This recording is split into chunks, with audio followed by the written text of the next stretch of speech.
Okay, good afternoon. Chaliye, sir, we'll start with a question to end this chapter of work energy power, and then we'll start a new chapter, which is system of particle and what's the name of that chapter? System of particle and rotational mechanics. जिसको हम system of particle को generally we call it as center of mass also. तो system of particle and rotational motion वाला chapter start करने से पहले I would like to discuss one question based on the last formula that we discussed yesterday, and that was efficiency, if you remember. याद है efficiency मैंने Yes, sir. बोला था output power divided by input power. तो एक question है बेटा, उस पे बेस्ड कर लो, फिर उसके बाद हम आगे की बात करते हैं. सर हाँ जी. सर अगर कोई मशीन मतलब हमारे पास सपोज दो मशीन है और दोनों मशीन सेम वर्क कर रही हैं पर दोनों मशीन अलग अलग टाइम पे सेम कर रही है तो उनका पावर कंजम्पशन अलग अलग होगा सेम होगा. देखो, पावर कौन कितना कंज्यूम कर रहा है दैट्स अ डिफरेंट स्टोरी. ठीक है, वो ये नहीं है कि अगर दो मशीन सेम वर्क कर रही है तो दोनों सेम पावर कंज्यूम कर ही रही होगी. पावर कंज्यूम का मतलब होता है the input given to the machine. तो ऐसा भी हो सकता है कि किसी मशीन को ज्यादा आपने पावर दिया है और वो उतना ही काम कर रहा है जो जितना एक सर दूसरी मशीन कर रही है. सर वो पावर कंजम्पशन सॉरी वो फ्यूल कंजम्पशन है. फ्यूल कौन कितना कंज्यूम. नहीं नहीं, वो भी डिफरेंट हो सकता है. ओके सो यहाँ पे सर ये क्वेश्चन था वो उसमें देखा था कि दोनों सेम वर्क कर रही हैं अलग अलग टाइम पे कर रही है लेकिन दोनों फ्यूल कंज्यूम सेम कर रही हैं. दोनों फ्यूल कंज्यूम सेम करिए, वो तो क्वेश्चन में मेंशन किया होगा ना उसने कि they are consuming the same amount of fuel. वो एक अजम्पशन लिया होगा ना उसने. क्वेश्चन जैसे क्वेश्चन में लिखता हूँ, जैसे अभी मैं क्वेश्चन लिख रहा हूँ कि water falls from a height of 50 meter, तो water can fall from a height of 50 meter as well as from 100 meter. So there is no limit to that, right. तो उसने वो एक मतलब क्वेश्चन में उसने क्वेश्चन फ्रेम वैसे किया हुआ है. नहीं सर पूछ सकता है सर. मैं क्वेश्चन पढ़ूँ एक बार. ये असाइनमेंट का अब ही है. पढ़ो A पढ़ो. car of mass 2000 kg is lifted up a distance of 30 meter by a crane in 1 minute. Second crane does the same job in 2 minutes. Do the cranes consume the same or different amounts of fuel? ये पूछा sir. एक फिर minute रुक बाद में जाना question पूछा. जरा मैं अपना क्वेश्चन लिख लूं, उसके बाद फिर मैं तुम्हारे ओके ओके क्वेश्चन सर. को सुनता हूँ, है ना. Water falls from a height of 50 metre onto a turbine. ठीक है. The average power developed due to falling water is 500 kilowatt. Clear है. If the efficiency of turbine is 85%,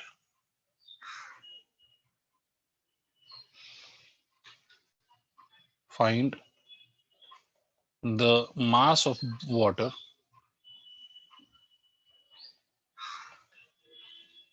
passing through turbine. आप ये क्वेश्चन नोट करें, आप सारे ये question note करें, फिर हम मिलकर इसको सॉल्व करते हैं. हाँ Harshit, now you can read your question. Harshit, आप अपना क्वेश्चन पूछिए. A car of mass 2000 kg is lifted up a distance of 30 meter by a crane in 1 minute. A second crane does the same job in 2 minutes. Do the cranes consume the same or different amounts of fuel? What is the power supplied by crane? A car of mass कितना kg? 2000. 2000 kg is lifted by a crane, right? Is lifted Yeah. by a crane to a height of 30 meter Yes sir. in 1 minute. ठीक हाँ है. Sir. और second crane जो है वो same job कर रहा है इन 2 minutes. The power supplied by second crane निकालना है आपको. जी सर. ठीक है. तो अब देखो एक सर सिंपल सी बात है. हाँ बोलो. सर नहीं मतलब पावर तो निकल जाएगी सर वो मैं कह रहा हूँ. अच्छा, power of both is same और डिफरेंट? सर डिफरेंट है. ऑफ कोर्स डिफरेंट है. अच्छा, उसमें ये कह रहा है कि भाई क्रेन जो है उस एक को दोनों को 30 मीटर, एक 2 मिनट में और दूसरा 1 मिनट में, राइट. तो इसमें फ्यूल का जो कंजम्पशन है वो सेम दे रखा है हाँ सर कि नीचे फ्यूल का कंजम्पशन. देखो हाँ यहाँ ये लिखा तो है ऐसे हाँ, As both the cranes do the same amount of work, so both consume same amount of fuel. Work तो दोनों सेम कर रहे हैं इसमें, विदाउट एनी डाउट वर्क तो दोनों सेम कर रहे हैं, क्योंकि mgh is the work done by both the crane, ठीक है। Yes, और sir. अगर वो वर्क फ्यूल पे ही डिपेंड कर रहा है तो इट मे बी, बट ये थोड़ा सा वेग है कि भाई ये जरूरी थोड़ी है कि वर्क जो सेम कर रहा होगा वो सेम फ्यूल भी चाहिए चाहिए होगा। हो सकता है कि उसमें कम फ्यूल हो और वो वर्क कर दे, ठीक है। तो ये थोड़ा सा वेग है, but according to the doubt या बेनिफिट ऑफ डाउट हम आंसर को अज्यूम कर लेते हैं, जो आंसर हमें गिवन है उसी को हम मान लेते हैं, Okay, ठीक sir. है। जो आंसर हमें गिवन है उसी को हम मान लेते हैं, बट ये इट्स नॉट अ फैक्ट, ठीक है। Yes, sir. Efficiency पे डिपेंड करेगा ना सर ये फ्यूल हाँ कंज्यूम। वो कई से, हाँ वो जाहिर है कि वो इंजन विंजन सब पे डिपेंड करता है, उसका डिपेंडेंस बहुत चीजों पे होता है। तो simply just saying that they are doing the same amount of work, this means that they will consume the same amount of fuel, it's not a necessary criteria, right. तो वैसे फिलहाल इस क्वेश्चन के लिए बेनिफिट ऑफ डाउट के according हम मान लेते हैं कि they are consuming the same amount of fuel. Okay sir. Okay, तो ये देखिए क्वेश्चन समझिए, water falls from a height of 50 metre on to a turbine. मतलब पानी कहाँ पे फॉल कर रहा है? टरबाइन पे। टरबाइन आप लोग जानते होंगे कि वो टरबाइन होता है ना जो घूमता है, फिर वो टरबाइन घूमता है तो उससे इलेक्ट्रिसिटी प्रोड्यूस होती है। आपने कभी ना कभी तो सुना होगा, वो पंखे जैसा होता है, बहुत बड़े बड़े ब्लेड्स होते हैं टरबाइन के, उस पर पानी को हम कुछ वाटरफॉल मतलब कराते हैं, उस पर बहुत हाइट से हम पानी को उस पर फॉल कराते हैं, और फिर वो टरबाइन घूमता है। तो टरबाइन घूमता है तो उसका जो आउटपुट पावर है वो हम जो है वो जनरेटर से पास करते हैं और फिर वो इलेक्ट्रिसिटी जनरेट करते हैं। तो it's a huge process, it's a long process, ठीक है। जो electrical engineers know that how to do that, but अभी फिलहाल के लिए आप ऐसा समझिए कि टरबाइन पे जो वाटरफॉल हुआ, तो बेसिकली जो टरबाइन पे जो वाटरफॉल हुआ है from the height of 50 metre, the gravitational potential energy of that water will be converted into the kinetic energy of the turbine। नहीं यही बात समझ में, देखो टरबाइन पे पानी गिरेगा, मान लो ये टरबाइन के ब्लेड्स हैं ना, ये टरबाइन के ब्लेड्स हैं, ये टरबाइन के ब्लेड्स हैं, इस पर अगर पानी गिरेगा, ये पानी इस पे फॉल करेगा, तो ये जब पानी इस पे फॉल करेगा तो ये घूमेगा, ये blades will start rotating, right. तो अगर ब्लेड स्टार्टेड इट्स मोशन, तो इसका मतलब है कि blade will acquire a kinetic energy, और वो काइनेटिक एनर्जी कहां से आ रही है? तो that is the basically the energy which the water is supplying to the blades of this turbine. और वो वाटर के पास कौन सी एनर्जी है? तो वाटर के पास जो एनर्जी है that is gravitational potential energy of the water. Is it correct? Yes sir. ठीक है, मतलब पानी का जो ग्रेविटेशनल पोटेंशियल एनर्जी है वो टरबाइन के काइनेटिक एनर्जी में कन्वर्ट हो रहा है, due to which the turbine blades rotates. आपसे कहता है कि the average power developed due to falling water is 500 kilowatt. मतलब टरबाइन को जो इनपुट पावर मिल रहा है due to this falling water, वो इनपुट पावर कितना मिल रहा है? तो input power that the turbine is getting is 500 kilowatt. Clear है? और उस टरबाइन की जो इफिशियंसी है वो कितनी है? 85%। इसका क्या मतलब हुआ? इसका क्या मतलब हुआ कि turbine is converting the whole of the input power into the output power, और less output power you are getting out of this input power. Less Yes. Output. Input जितना मिला है उसको उतना आपको आउटपुट नहीं मिलेगा due to that turbine, because the efficiency of the turbine is 85%। And I told you earlier in the last class के efficiency means output upon input. तो because it is only 85%, this simply shows that input, the whole of the input will not be converted into the output, right? मतलब input अगर 100% है तो output कितना मिला? 85%, मतलब there is a loss of 15%। is it clear? तो loss of 15%। हाँ क्या हुआ? कोई कुछ कह रहा है? I repeat that again, efficiency याद करो। इफिशियंसी कल बताया था ना कि इफिशियंसी क्या होती है? इफिशियंसी मतलब आउटपुट अपॉन इनपुट। अच्छा बेटा एक बात बताओ कि अगर output and input are equal, ठीक है, अगर ये दोनों इक्वल हो, output is equal to input अगर इक्वल हो जाए, तो आपको नहीं लगता कि इफिशियंसी विल बिकम 100%? करेक्ट है इशिका? अच्छा, अगर बेटे मैं आपसे ये कहूं कि output is less than that of input, तो denominator is greater than that of numerator, तो इसका मतलब क्या होगा कि efficiency will become less than 100%। Yes, sir. ठीक है, तो यहां पर इफिशियंसी 85% है। दिस मींस दैट के आउटपुट जो मिल रहा है हमें ड्यू टू द टर्बाइन वो इनपुट से कम है, मतलब इनपुट हमने दिया जितना वो पूरा का पूरा आउटपुट में कन्वर्ट नहीं हो रहा है, only 85% of that is being converted into output. ये तो मतलब हुआ। Yes, अब sir. ये 85% ही क्यों कन्वर्ट हो रहा है, तो उसमें एक कॉज हम ये भी मान सकते हैं कि जितना पानी टरबाइन पे गिर रहा है, the whole of that water is not passing through the turbine into the generator. ठीक है, ये एक मैकेनिज्म है, उसको जाने दो। इसका मतलब है कि वो पूरा का पूरा जो पानी है ना, जितना पानी गिरा, वो सारा का सारा पानी basically is not being used by the turbine. Clear है? कुछ पानी उसमें वो टरबाइन यूज नहीं कर रहा है, कुछ पानी लॉस हो रहा है, मतलब इधर उधर चला गया, वो टरबाइन के थ्रू पास नहीं हो रहा है, ऐसा समझो। Is it clear? खाना बोलना पड़ेगा भाई। Yes. Yes. Yes, sir. ठीक है, तो आपको क्वेश्चन ये पूछता है कि भाई कितना पानी टरबाइन यूज कर रहा है, what is the mass of the water which is being used by the turbine. Mass of water कितना यूज कर रहा है टरबाइन, वो आपको बताना। तो सबसे पहली बात सर कि as efficiency is equal to 85%, as efficiency is equal to 85%। और इफिशियंसी होता क्या, आउटपुट बाय इनपुट, तो 85/100 इज इक्वल टू आउटपुट। अगर आप ध्यान से देखें आउटपुट, तो आउटपुट हमें क्या है वो हमें नहीं पता। आउटपुट हमें पता है क्या? No, sir. Oh, sir. नहीं, लेकिन हमें इनपुट पता है, हमें इनपुट पता है, तो हम इसको ऐसे लिख सकते हैं, आउटपुट बाय इनपुट। कौन क्या, ये आउटपुट क्या, पावर, और ये क्या, इनपुट क्या, पावर। इस पूरे क्वेश्चन को अच्छे से देखो और मुझे बताओ कि do we know the value of input power, do we know Yes, the sir. Value of input power कितना है? 500 kilowatt. सबको दिखा बेटा? तो इसका मतलब है from this we can say output power is equal to what, 85/100 into input power. और इनपुट पावर कितना है, 500 into 10 to the power 3। Is it clear to all और not? Please tell me yes और नो। Sir, हाँ बोलो। ये given है, output power नहीं है क्या? क्योंकि कह रहे हैं average power developed due to the falling water, तो ये आउटपुट नहीं होगा?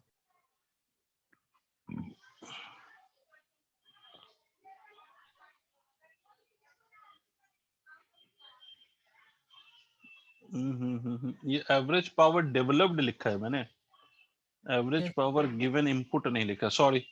Yes it would be output, sorry my mistake, my bad. ये इज 500 किलोवाट, ये पावर डेवलप्ड मैंने लिख दिया है, तो this will B obviously the output power developed. का मतलब है कि कितना आउटपुट पावर मिला। It's not input power, it is output power, sorry my mistake. तो इसको आप ऐसे लिख लो, तो इसको आप लिख लो वही 85/100। तो यहाँ पर ये output power is 500 kilowatt, that is 500 into 10 to the power 3 divided by input power.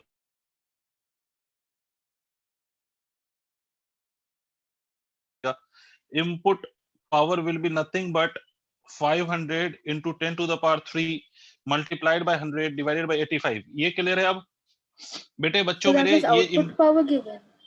yes it is output power given because it is saying the average power developed, है ना, developed जो प्रोड्यूस हो रहा है। Yes, sir. क्लियर? ओके। अच्छा, ये जो आया आपको इनपुट पावर आया, राइट? और इनपुट पावर आपको मिलेगा क्यों? Who is responsible for this input power? एक तो ये तो इनपुट पावर हो गया। अच्छा, एक बात और याद करो कि पावर का एक और फॉर्मूला क्या होता है बेटा? इनपुट पावर छोटे ही, इनपुट पावर का अगर एक और फॉर्मूला हम लिखे तो हम क्या लिख सकते हैं इनपुट पावर को? तो इनपुट पावर को we can write work done upon time. F v नहीं बेटा, work done upon time. I will tell you how can I use this input power, क्योंकि हमें फोर्स नहीं पता है ना, बट वर्क डन पता है। Work done is equal to what, mgh divided by t। Correct है? ये एक इक्वेशन बनी, ये दूसरी इक्वेशन बनी। Yes. Yes, sir. ठीक है, अब इन दोनों को अगर हम इक्वेट करेंगे तो can we find the value of mass from this? Because height आपको गिवन है कि it's 50 metre, acceleration due to gravity you already know it is 10। ठीक है, और टाइम की वैल्यू क्या होगी? सर कुछ दे ही नहीं रखा अभी तो टाइम के नाम। जब भी कुछ नहीं दे रखा हो तो कितनी देर में आप टाइम निकालेंगे? तो 1 take it second. In 1 minute. 1 minute. 1 second भी निकाल सकते हो, 1 सेकेंड ही So निकाल what लो। have you written for numerator? is t, mgh upon t। Okay, sir.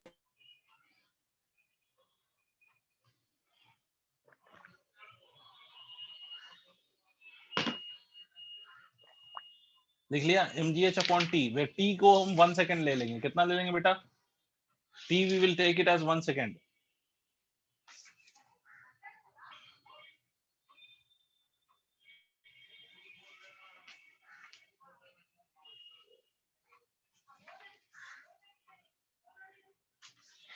अब कर लोगे सॉल्व, ये मास निकाल लोगे?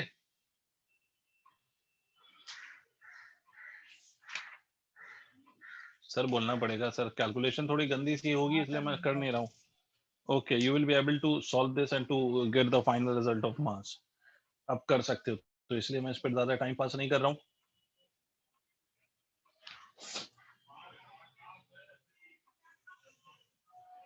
Okay, moving on to the next chapter. इसको इरेज कर दूं, आगे बात करें।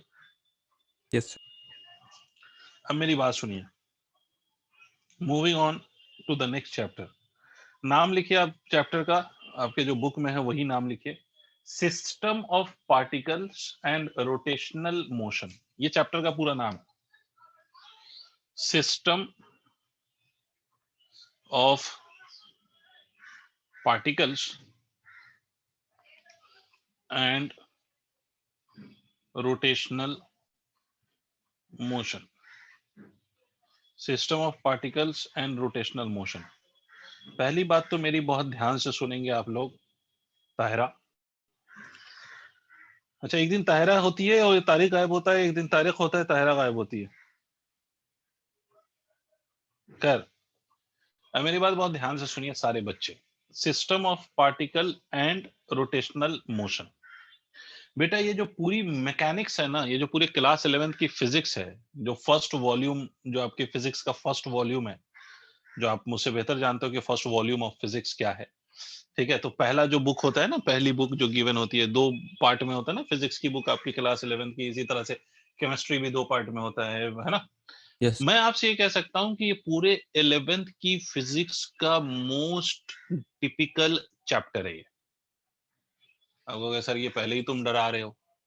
बेटे मैं डरा नहीं रहा हूं, मैं चीजें बता रहा हूं आपको। फिर से मेरी बात ध्यान से सुनिए, मैं जो कह रहा हूं, मैं आपसे ये कह रहा हूं कि आपने जो अभी तक फिजिक्स में पढ़ा है, या जो आप पूरे 11th क्लास में जो फिजिक्स में पढ़ेंगे, उन सब में से this is the most typical chapter of your 11th class physics. अब पहली बात तो ये है कि भाई ये इतना टिपिकल क्यों है, why it is so difficult chapter, ठीक है? पहला पॉइंट तो ये है। तो मैं पहले ही आपको बता दूं कि ये इसलिए डिफिकल्ट है, सेंटर ऑफ मास और rotational motion, specially rotational motion is the difficult most chapter in class 11th physics. वो इसलिए है क्योंकि आपने जितना भी कॉन्सेप्ट पढ़ा है ना अभी तक, वेदर इट बी काइनेमेटिक्स या लॉज ऑफ मोशन या फ्रिक्शन या work energy power, all of those concept will be used and utilized in this chapter which is rotational motion. समझ रहे हो आप मेरी बात? इसीलिए ये चैप्टर थोड़ा ज्यादा डिफिकल्ट हो जाता है, और इसमें बहुत अच्छे अच्छे कॉन्सेप्ट पे क्वेश्चन फॉर्म हो सकते हैं।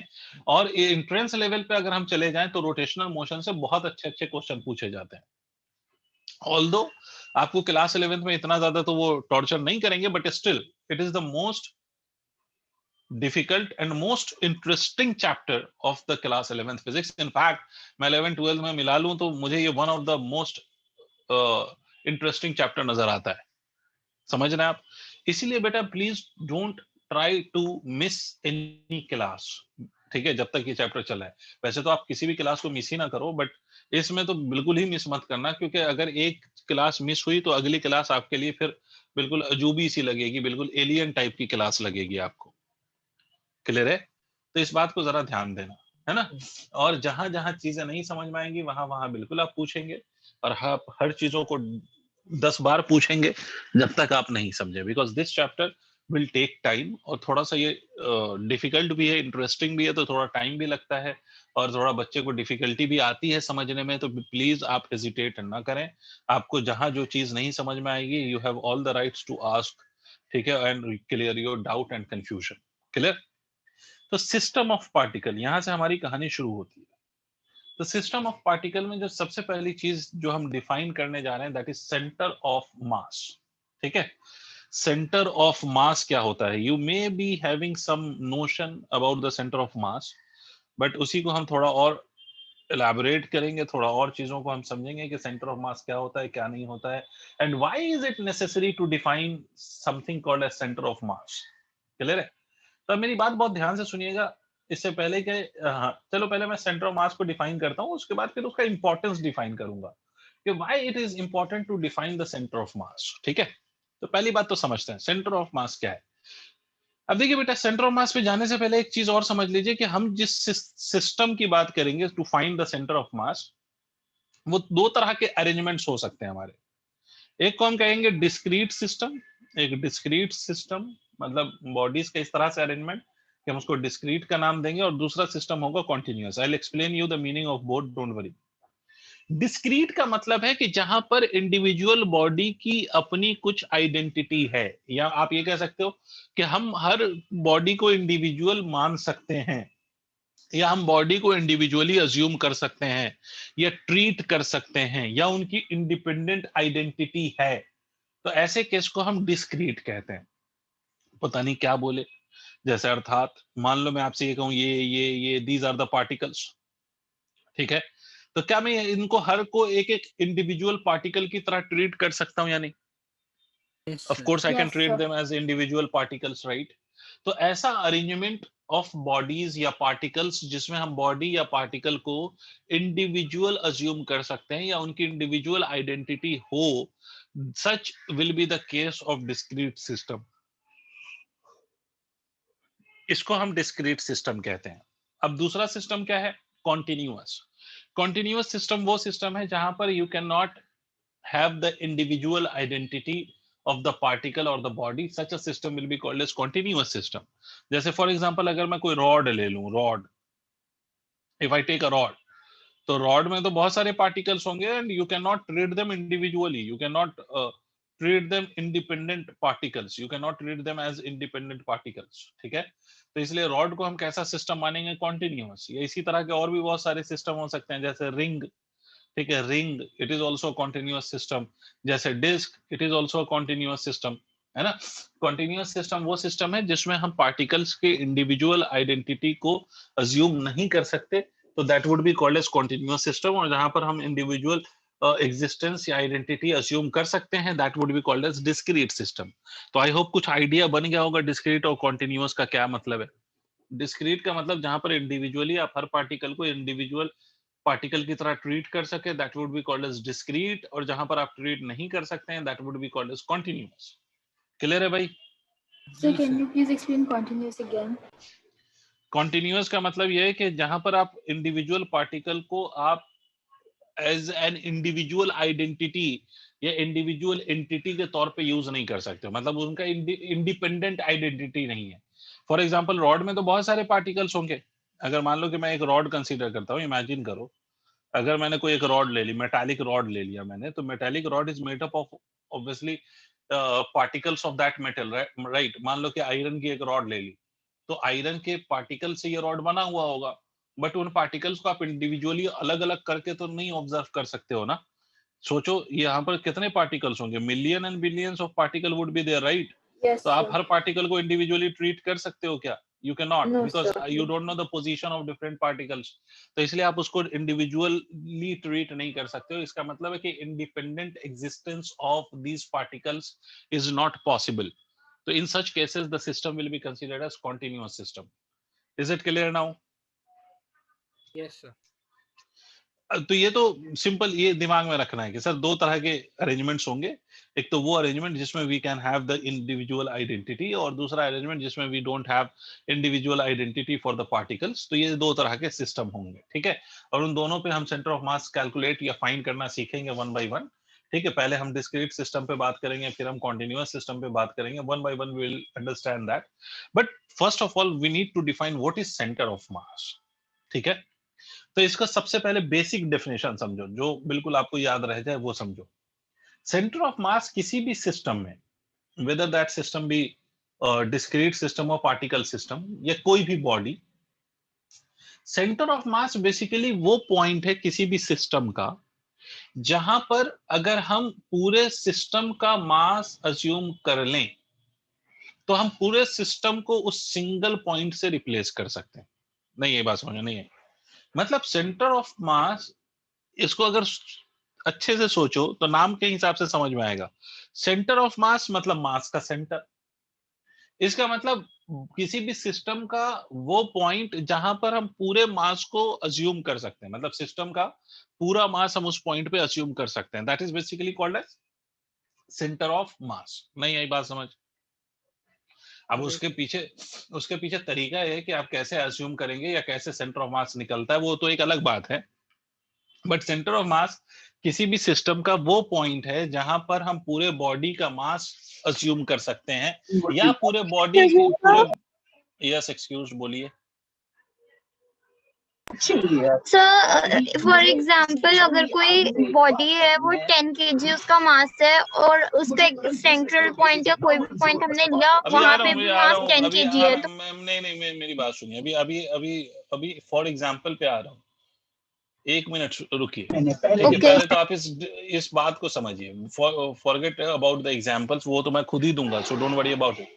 मैंने जो पहले सेंटेंस बोला उसको समझिए कि centre of mass is basically that point of a system at which the whole mass of the system can be assumed to be placed or concentrated। मतलब सिस्टम का कोई भी सिस्टम हो, कोई भी बॉडी हो, उसमें कोई ना कोई एक ऐसा पॉइंट कहीं ना कहीं मिलेगा जहां पर आप पूरे बॉडी का मास अज्यूम कर सकते हो टू बी प्लेस्ड और कॉन्सेंट्रेटेड। समझ में आई बात? पहले ये सेंटेंस क्लियर है? जी sir. Sir, can you explain with an example? I will give you example, पहले सेंटेंस बताओ क्या है। सेंटेंस नहीं समझ में आ रहा आ गया सर। भाई? किसी भी सिस्टम का वो पॉइंट जहां पर हम पूरा मास अज्यूम कर लें, तो हम पूरे सिस्टम को हटा के बस उस पॉइंट को अज्यूम कर सकते हैं। अब आते हैं उसके एग्जांपल पे। बिना एग्जांपल के आप लोग कसम खा चुके हो कि सेंटेंस नहीं समझोगे। सुनो मेरी बात बेटे, सेंटेंस पहले अगर समझ में आया तो मैं एग्जांपल लेता हूं। जैसे फॉर एग्जांपल, अगर मान लीजिए कि कोई रॉड है, आपकी कोई रॉड है ना, और ये यूनिफॉर्म रॉड है। यूनिफॉर्म का मतलब मैं आपको बाद में समझाऊंगा। मान लो ये कोई रॉड है, तो रॉड में बेसिकली उसके ज्योमेट्रिकल सेंटर पे उसका सेंटर ऑफ मास लाई करता है। इसका मतलब यह है कि अगर मैं पूरे रॉड का मास सेंटर पे अज्यूम कर लूं, किसके सेंटर पे? रॉड के सेंटर पे, तो मैं पूरे रॉड के मास को इस पॉइंट के मास से रिप्लेस कर सकता हूं, और इस पॉइंट पे मैं पूरे रॉड का मास अज्यूम कर सकता हूं। फिर से सुनिए। अच्छा, मैं आपको थोड़ा सा और ये पॉइंट समझाने की कोशिश करूं कि ऐसा सर आपको कैसे पता कि ऐसा कर सकते हैं ज्योमेट्रिकल सेंटर पे? वो तो मैथमेटिकली फाइंड होता है। पहले आप एक बात समझो, पहले मुझे एक बात बताओ, आपने कभी रॉड को बैलेंस किया है? या रॉड को अगर बैलेंस नहीं किया हो तो कभी आपने कोई बुक या कोई अपना रजिस्टर उंगली पे बैलेंस किया है? Yes, sir. यस अपने सर फिंगर पे बैलेंस किया है? अगर आपने फिंगर पे बैलेंस किया होगा तो आप मुझे एक बात बताइए कि फिंगर कहीं पर भी रख देते हो और वो बैलेंस हो जाता है, या फिंगर कहीं कहां पे रखते हो तो बैलेंस होता है? सेंट्रल सोच के पॉइंट देखो, पे सेंटर पॉइंट पे। आखिर वहां पर रखने पर क्यों बैलेंस होता है साहब? वहां पर रखने पे क्यों बैलेंस होता है? तो उसका रीजन ये है कि वहां पर रखने पर इसलिए बैलेंस होता है कि इसका जो सेंटर ऑफ मास होता है वो इसके ज्योमेट्रिकल सेंटर पे होता है, और mg का इफेक्ट किसी भी इस तरह की बॉडीज के लिए, कॉन्टिन्यूअस बॉडी के लिए, जो mg का पूरा इफेक्ट है वो कहां लगता है? वो सेंटर ऑफ मास पे ही लगता है। और सेंटर ऑफ मास कहां पे लाई करता है? इसके ज्योमेट्रिकल सेंटर पर। तो देखो, अगर इस mg फोर्स को आप अपने फिंगर से बैलेंस कर दो, मतलब आपने फिंगर को रख के एक नॉर्मल रिएक्शन लगा दिया सच दैट कि वो mg को बैलेंस कर ले, तो ये आपका बैलेंस रहता है। आपके फिंगर पे आप बैलेंस कर सकते हो इसको। बट अगर कहीं यहां पर लगाओगे, अपनी फिंगर को कहीं यहां पर लगाओगे, तो mg बैलेंस तो नहीं होगा।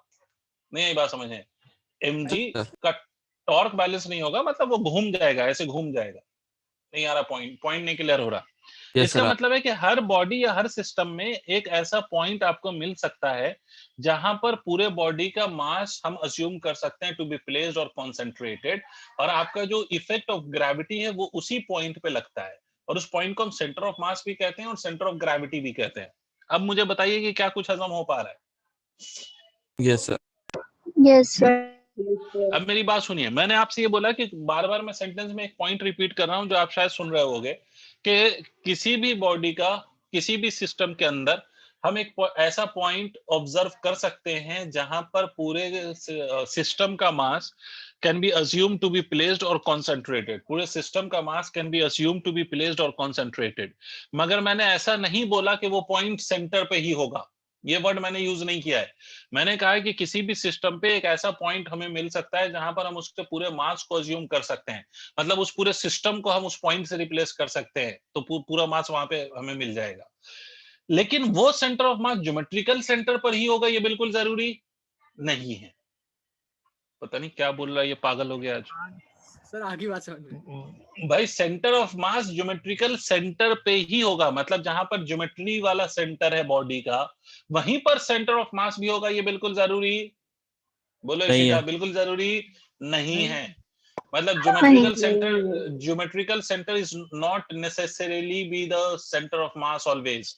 हाँ, कुछ केसेस में geometrical centre is the centre of mass, but not in all the cases. Clear है? जैसे मैं आपको बताता हूं, if you have a square plate, अगर मान लो कि एक स्क्वायर प्लेट है आपका, ये स्क्वायर प्लेट है, स्क्वायर प्लेट, तो इस केस में कुछ हमारे पास ज्योमेट्रिकल फिगर्स हैं।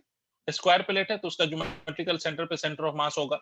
अगर रेक्टेंगुलर प्लेट है, रेक्टेंगुलर प्लेट, तब भी उसका ज्योमेट्रिकल सेंटर पे सेंटर ऑफ मास होगा। ठीक है, जिनका होगा ज्योमेट्रिकल सेंटर पे वो मैं लिख रहा हूं, रेक्टेंगुलर प्लेट।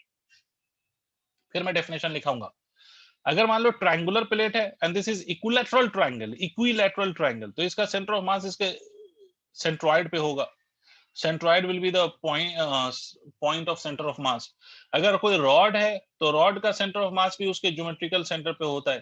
ठीक है, ये रॉड का होगा। बट डिस्क अगर है, पूरी डिस्क, तो उसका भी सेंटर ऑफ मास उसके ज्योमेट्रिकल सेंटर पे होता है, डिस्क का। ठीक है, अगर रिंग है, पूरी गोल रिंग, तो उसका सेंटर ऑफ मास भी उसके ज्योमेट्रिकल सेंटर पे होता है, ये रिंग है अगर तो। ठीक है, बट हर बॉडी का नहीं होता। ठीक है, और इसमें भी ये सेंटर ऑफ मास तभी सेंटर पे होगा जब ये बॉडी का मास यूनिफॉर्म हो, यूनिफॉर्मली डिस्ट्रीब्यूटेड हो, है ना। सारे बॉडीज में मासेस कैसे डिस्ट्रीब्यूटेड है? यूनिफॉर्मली। अब question arises, what is uniform mass distribution? तो इसका मतलब है कि हर यूनिट लेंथ में या हर यूनिट एरिया में जो मास है वो सेम है, तो इसको हम यूनिफॉर्म डिस्ट्रीब्यूशन कहेंगे। अगर मासेस हर यूनिट लेंथ में या हर यूनिट एरिया में सेम है तो ही ज्योमेट्रिकल सेंटर पे सेंटर ऑफ मास है इन बॉडीज का भी। Yes yes sir. ये पहले एक पॉइंट समझ में आया। दूसरा पॉइंट, क्या सेंटर ऑफ मास बॉडी पे ही होगा ये जरूरी है? नहीं, सेंटर ऑफ मास बॉडी पे भी हो सकता है, बॉडी के बाहर भी हो सकता है। जैसे फॉर एग्जांपल ये देखो, ये रिंग है, और आप रिंग जानते हो कि रिंग अगर है तो ये रिंग का तो पूरा मास इसी सरकमफ्रेंस पे होगा। बट अगर आप इसका सेंटर ऑफ मास देखो तो ये ज्योमेट्रिकल सेंटर पर आ रहा है ना, इसका ज्योमेट्रिकल सेंटर, जहां पर रिंग का कोई भी पार्टिकल अवेलेबल नहीं है। भाई रिंग के सेंटर पे क्या होगा? हवा होगी ना। नहीं, यही बात समझ। रिंग के सेंटर पे क्या होगा? रिंग के सेंटर पे हवा है, एयर है, तो इसका सेंटर ऑफ मास कहां पे लाई कर रहा है? एयर में लाई कर रहा है। अरे आई सर, बात समझ में। इसका मतलब है कि सेंटर ऑफ मास, अब चलो फिर से बात सुने Rishika, what is centre of mass? Centre of मास किसी भी सिस्टम का वो पॉइंट है जहां पर हम पूरे सिस्टम का मास अज्यूम कर सकते हैं। Is it clear? Yes, sir. Yes, ठीक sir. है, नाउ अब इस ऐसा, अच्छा कोई भी, ये तो है एक नॉर्मल डेफिनेशन मैंने बताया। अब दूसरा पॉइंट है कि हम कैसे किसी भी पॉइंट को ऐसे अज्यूम कर सकते हैं। तो एक बात याद रखो कि हम इसलिए उस पॉइंट से पूरे सिस्टम को रिप्लेस कर सकते हैं। द रीजन इज कि जैसे पूरा सिस्टम बिहेव करता है वैसे ही ये सेंटर ऑफ मास भी बिहेव करता है when the same external force is applied. जी सर। देखो सेंटर ऑफ मास बेसिकली उसी तरह से बिहेव करता है या उसी तरह से मूव करता है जैसे पूरा सिस्टम मूव करेगा when the same force is applied, इसीलिए उसको हम सेंटर ऑफ मास कहते हैं। जैसे फॉर एग्जांपल मान लो कि 4 आपके फ्रेंड्स हैं, ठीक है, या ऐसा मान लो कि 4 वर्कर हैं और काम कर रहे हैं आपकी कंपनी में। ऐसा अज्यूम कर लो कि you have 4 workers and they are working in your company, ऐसा इमेजिन कर लेते हैं।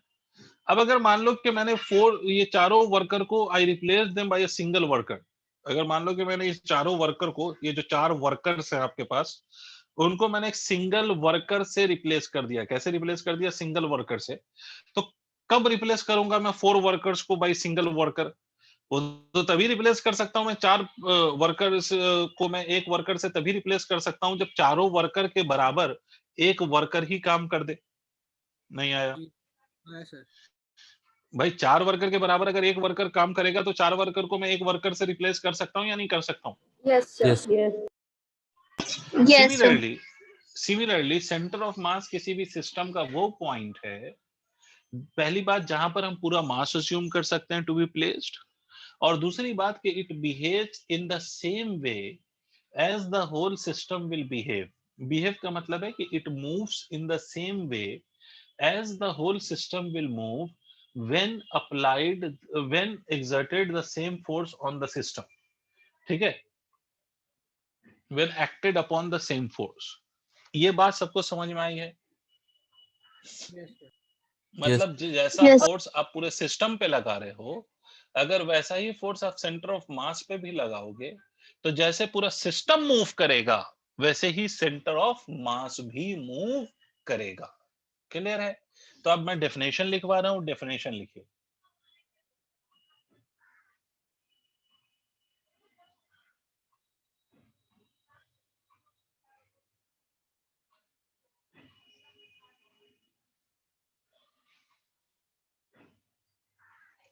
डेफिनेशन लिखवा रहा हूं, डेफिनेशन लिखिए।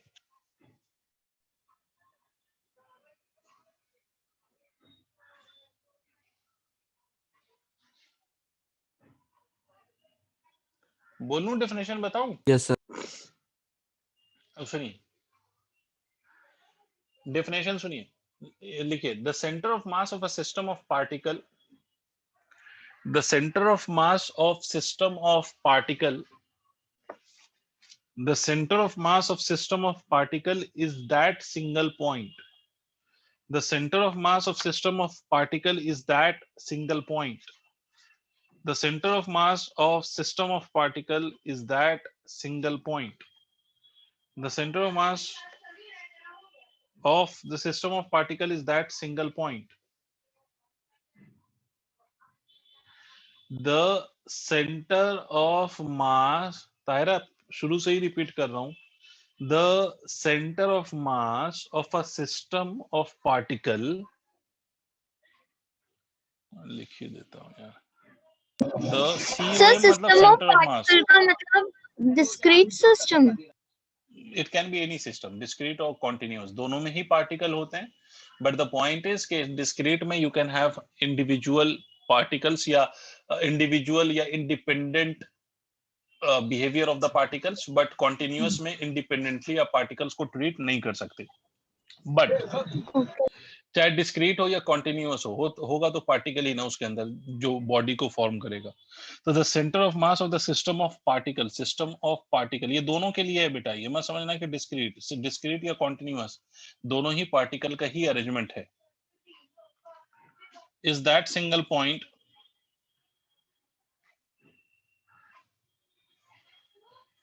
is that single point which moves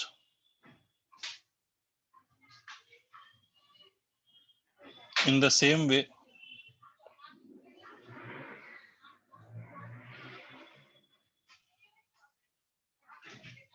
in which a single particle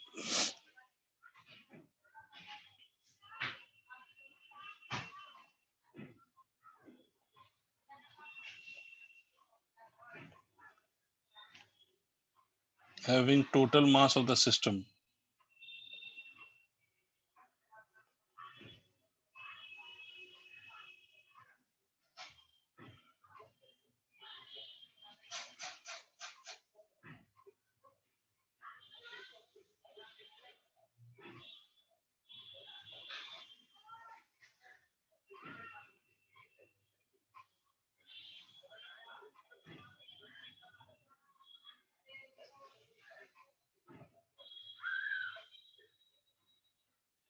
ये लिखे definition.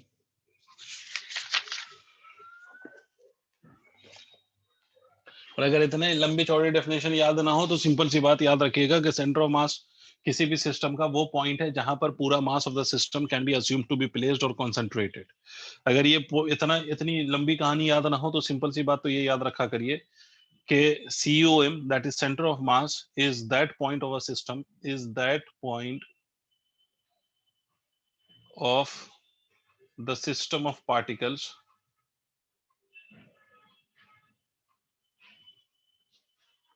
at which whole mass of system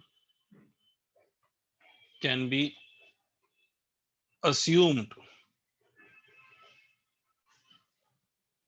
to be placed or concentrated.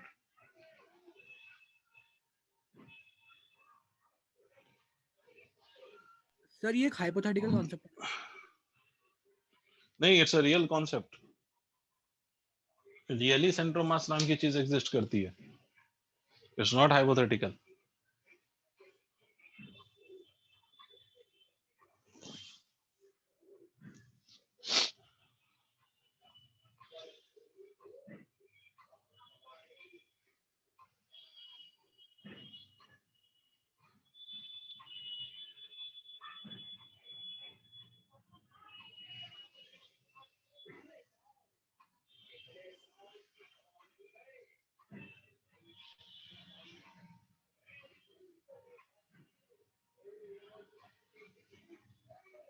हो गया?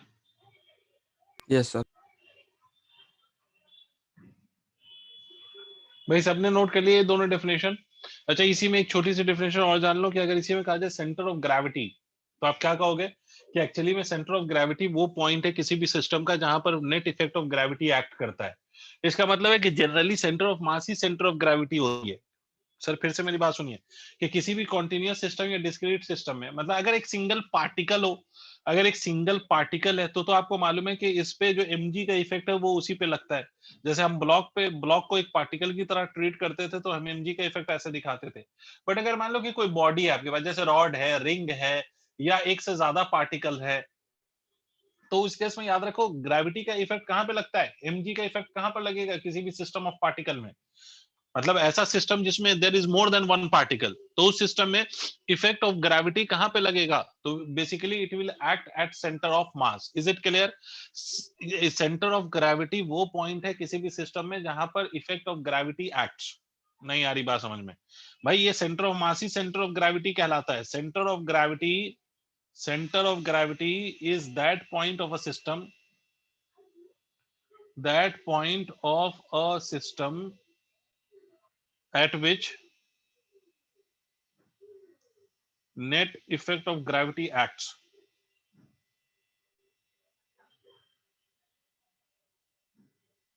ये बात सबको क्लियर हुई? क्या एक्ट करता है नेट इफेक्ट ऑफ ग्रेविटी? किसका? सिस्टम का net effect of gravity act करता है. ये बात सबको क्लियर हुई? प्लीज टेल मी यस और नो. Yes, sir. जनरली बेटा जो सेंटर ऑफ मास है वही सेंटर ऑफ ग्रेविटी है. तो अगर आपसे कोई पूछ ले कि दोनों में फिर डिफरेंस क्या है, what is difference between centre of mass and centre of gravity, एक बात फिर से मैं रिपीट कर रहा हूं कि जनरली, मैं लिख देता हूं, generally centre of mass is centre of gravity. Generally तो यही होता है. बट सर इन दोनों में कोई डिफरेंस है क्या? Yes, there is a difference. कि centre of mass will always be there, but centre of gravity can become zero in at the places where the small g is equal to zero. फिर से repeat कर रहा हूं कि centre of मास तो हमेशा exist करेगा, but centre of gravity zero वहां पर हो जाएगा जहां पर g की वैल्यू जीरो हो जाएगी. फॉर एग्जांपल अगर आप अर्थ के सेंटर में चले जाओ, तो अर्थ के सेंटर में स्मॉल g की वैल्यू जीरो है, तो बिकॉज अर्थ के सेंटर में स्मॉल g की वैल्यू जीरो है तो सेंटर ऑफ ग्रेविटी हम नहीं अज्यूम करेंगे या इफेक्ट ऑफ ग्रेविटी हम अज्यूम नहीं करेंगे. बट सेंटर ऑफ मास तो तब भी रहेगा क्योंकि सेंटर ऑफ मास को कोई लेना देना ग्रेविटी से नहीं है. इज इट क्लियर और नॉट? टेल मी यस और no. Yes, sir. Yes, sir. ठीक है, तो चलिए आगे बढ़ते हैं सर. अब मैं आपको ये बता दूं सर पहले तो कि why do we study about the centre of mass, why is that needed. ठीक है, हमें क्यों पढ़ना पड़ रहा है, ये थोड़ा सा समझ लो तो थोड़ा अच्छा लगेगा पढ़ने में, तो इंपॉर्टेंस उसकी समझ में आएगी. तो पहली बात तो मैंने कहा ये कि सेंटर ऑफ मास वो पॉइंट है जहां पर हम पूरा अज्यूम कर सकते हैं mass of the system to be placed और कॉन्सेंट्रेटेड. और क्यों ऐसा हम कह रहे हैं, why we are taking this point into consideration. ठीक है, तो इस बात को समझने के लिए आप एक बात समझे. देखिए बेटा, अगर ये कोई बॉडी है, मान लो ये कोई बॉडी है और ये सीधा सीधा चल रही है, तो इस केस में मैं ये कह सकता हूं कि इसके अंदर का हर पार्टिकल सीधा सीधा जा रहा है, तो इसका कहीं पर सेंटर ऑफ मास भी होगा और वो भी कैसे जा रहा होगा, सीधा सीधा। तो इसमें तो मुझे कोई इशू नहीं है कि मैं किसी भी पार्टिकल को देखूं तो हर पार्टिकल का मोशन बहुत सिंपल है, वो सीधा सीधा जा रहा है। करेक्ट है बेटे? एक बॉडी के अंदर बहुत सारे पार्टिकल होंगे, तो किसी भी पार्टिकल को अगर हम देखें तो all of those particle are moving in the direction of motion of the body, और सेंटर ऑफ मास भी उसी डायरेक्शन में चल रहा है। तो इस केस में चाहे हम ये वाला पार्टिकल अज्यूम कर लें या सेंटर ऑफ मास को अज्यूम करें, कोई फर्क नहीं पड़ता, because all of them are behaving the same in the same manner and motion of all the particles are very simple. So हम किसी को भी इमेजिन कर सकते हैं, किसी को भी कंसीडर कर सकते हैं, ठीक है, और किसी से भी हम चीजों को सॉल्व कर सकते हैं कि भाई डिस्टेंस कितना, डिस्प्लेसमेंट कितना, तो हम किसी भी पार्टिकल का डिस्प्लेसमेंट निकाल लें उतना ही बॉडी का डिस्प्लेसमेंट होगा। तो हर पार्टिकल को हम ट्रीट कर सकते हैं या किसी को भी कर सकते हैं, कोई फर्क नहीं पड़ेगा, ठीक है। बट अगर सिचुएशन ऐसा हो, सुनना मेरी बात जो मैं सिचुएशन बता रहा हूं, अब सिचुएशन में ऐसे समझो कि आपने एक स्टिक है, ये स्टिक है और इस स्टिक को आपने रोटेट करा के फेंक दिया है, समझ रहे हो? इस स्टिक को आपने रोटेट करा के प्रोजेक्ट कर दिया है, समझ रहे हो? घुमा के फेंका है। नहीं समझ में आया तो पूछना। स्टिक है, इसको आपने कैसे फेंक दिया है? घुमा के। कैसे फेंका है? ये इस स्टिक को आपने घुमा के फेंक दिया है, समझ रहे हैं आप? प्लीज रिस्पॉन्ड करिए। Yes, sir. इस स्टिक को आपने ऐसे घुमा के फेंक दिया है, घुमा के फेंका है, तो ये लैंड करेगा कुछ ऐसा, घूमता हुआ लैंड करेगा, है ना? ये स्टिक भाई, ये शेप्स मेरे से खराब बनते हैं तो आप लोग थोड़ा सा टॉलरेट कर लेना इसको। तो ये स्टिक ऐसा घूमता हुआ जाके गिरेगा कहीं पर, मान लो कि ये स्टिक ऐसे घूमता हुआ जाके गिरेगा।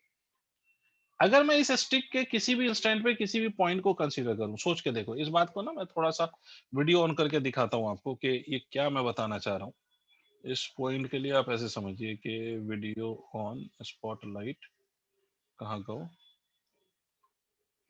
मैं आपको दिखाई दे रहा हूँ। ये देखिए, मान लीजिए ये स्टिक है, ये ऐसा घूमती हुई जा रही है, ये समझना है, ये स्टिक है, ये ऐसे घूमती हुई जा रही है, घूमती हुई, ये ऐसे ऐसे जा रही है, दिखाई दे रहा है आप लोगों को? Yes, Yes, sir. ये ऐसे घूमती हुई जा रही है, घूमती हुई। तो अगर आप इस बात को देखिए कि इस वाले पॉइंट को ऑब्जर्व करिए, ये जो टॉप मोस्ट पॉइंट है, अगर आप इसको ऑब्जर्व करेंगे तो ये ऐसे घूम भी रहा है और आगे भी बढ़ रहा है। अगर आप टॉप मोस्ट पॉइंट को ऑब्जर्व करें तो वो घूम भी रहा है और वो आगे भी बढ़ रहा है, ठीक है। ये इस पॉइंट को देखो, देखते हैं, तो ये ऐसे भी घूम रहा है और आगे भी बढ़ रहा है, फिर घूम भी रहा है, फिर आगे भी बढ़ रहा है। अगर आप देखो तो इसका मोशन कॉम्प्लिकेटेड नहीं लग रहा आपको कि भाई ये वो पॉइंट है जो घूम भी रहा है, ठीक है, इसका मोशन सर्कल में भी हो रहा है और आगे भी बढ़ रहा है। क्लियर है?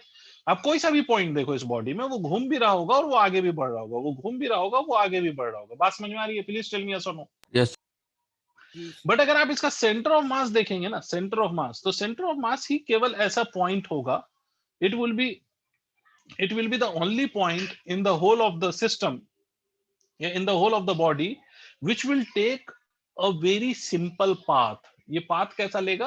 ये बहुत सिंपल सा पाथ लेगा। सिंपल सा पाथ मतलब इसका अगर आप मोशन देखेंगे तो ये पैराबोलिक पाथ पे जा रहा होगा, ये घूम नहीं रहा होगा, ये सिर्फ पैराबोलिक पाथ पे जा रहा होगा। मतलब कहने का मतलब, ये थोड़ा सा मैं इसको डेमोन्स्ट्रेट नहीं कर पाऊंगा क्योंकि ये कोई मतलब यहाँ पर पॉसिबिलिटी नहीं है कि मैं आपको इतनी चीजें दिखा पाऊं, ठीक है, विद द प्रेजेंट अरेंजमेंट या प्रेजेंट टेक्नोलॉजी मैं आपको इतनी चीजें नहीं दिखा पाऊंगा। बट एक बात समझो कि मोर और लेस मैं आपको एक बात बताना चाहता हूँ कि सेंटर ऑफ मास किसी भी सिस्टम का वो ऐसा पॉइंट होता है which takes the simplest path, है ना? Out of all the particles it takes the simplest path. नहीं, पॉइंट तो सारे ही हैं हर्षित, पॉइंट तो सारे ही हैं, बट ये वो ऐसा पॉइंट है जो सिंपलेस्ट पाथ लेता है, ठीक है। पॉइंट तो सारे हैं, इसका रीजन मैं तुझे कुछ हद तक, हाँ बोलो ना। सर अगर हम कोई भी पॉइंट की बात करते हैं सर, हम अगर मतलब किसी पॉइंट को अगर हम देखते हैं, हम कैसे पता लगेगा कि वो रोटेट कर रहा है या कुछ कर रहा है? मतलब ट्रांसलेशन समझ में आएगा सर। वो तो समय के साथ समझ में आएगा कि वो ट्रांसलेट कर रहा है या रोटेट कर रहा है, क्योंकि अभी रोटेशन तो तुमने पढ़ा ही नहीं है ना, तो वो तो समझ आएगा। ये क्या हो गया, ये वीडियो क्यों नहीं आ रही?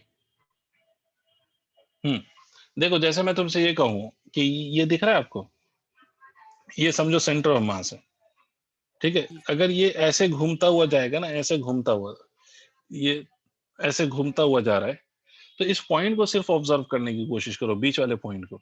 अगर ये ऐसे घूमता हुआ जा रहा है तो बीच वाला पॉइंट अगर आप बहुत ध्यान से देखोगे ना, तो ये आपको हमेशा दिखाई देगा कि वो सिर्फ ऐसा पैराबोलिक पाथ पे जा रहा है। ये पूरे पेंसिल ऐसे घूमती हुई जाए, बट ये वाला जो पॉइंट है ना, ये आपको पैराबोलिक पाथ पे दिखाई देगा जाता हुआ। मैं इसको प्रेजेंट वो जो हमारे पास टेक्नोलॉजी है उससे मैं पूरी चीजें दिखा नहीं सकता हूँ, बट ऐसे समझो, ये इस पेन को ऐसा घुमा के ऊपर छोड़ो ना, अगर आपको समझ में आए तो। ऐसा पेन को घुमा के छोड़ो, ऐसा पेन को घुमा के छोड़ो, ये पेन को ऐसा घुमा के ऊपर उछालो, घुमा सकते हो, ऐसा घुमा के ऊपर उछालो, घूमता हुआ ऐसा घूमता हुआ ऊपर इसको उछालो, तो इसमें आप ये खुद दिखाई देगा, आपको दिखाई दे जाएगा कि सेंटर ऑफ मास बेसिकली जो वो पॉइंट होगा, कोई एक ऐसा पॉइंट आपको दिखाई दे जाएगा which would be taking the simplest path. समझ रहे हैं आप? जो कैसा पाथ ले रहा होगा? सिंपलेस्ट पाथ ले रहा होगा। खैर, अगर आपको इतनी बात नहीं समझ में तो इतनी छोटी सी बात समझ लीजिए कि सेंटर ऑफ मास बेसिकली हम क्यों पढ़ते हैं, बिकॉज इसमें लिख लीजिएगा, centre of mass of the system takes the simplest path during the motion of the system.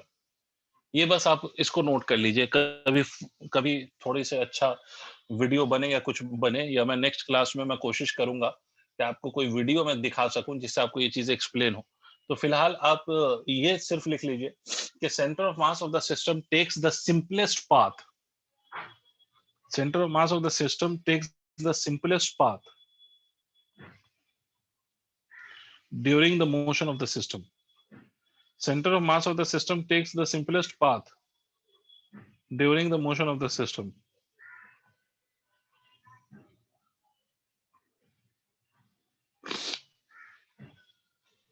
लिख लिया आप लोगों ने?